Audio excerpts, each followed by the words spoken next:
ठाट होला।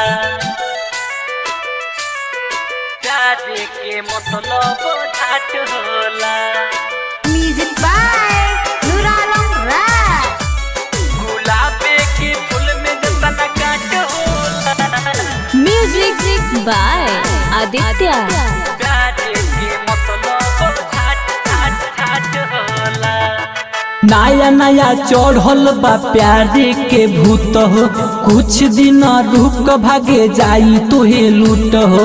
प्यार के मतलब ठाट होला।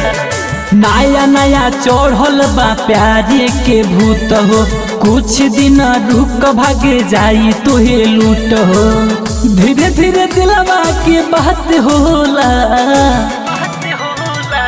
गुलाब के फूल में जतना काट होला, प्यार के मतलब झाट होला। गुलाब के फूल में जतना काट होला, प्यार के मतलब झाट होला। प्यार के मतलब ठाट। गुलाब के फूल में जतना काट होला, ठाट होला। पहिले पहिले ठीक लागे बाद में बुझाला, मिल जब धोखा लोग पागले हो जाला। अजले पूरा नहीं भइल केहू के प्यार के कहानी रहे। 10 गो राजा के एक गो रानी, जंग गिनती में 12-5-60 होला।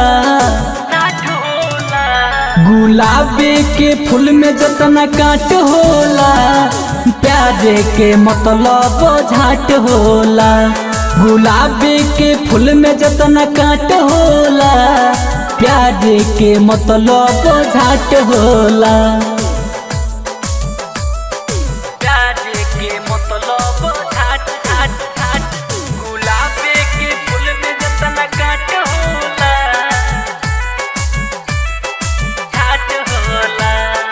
आजकल के प्यार नहीं ढेर दिल टीके, राइट नूरालम बात कहता रे ठीके। बबुआ बाड़ो धाइल तो बुता जइब हो, जहिया लड़की के जात से लुटा जइब हो।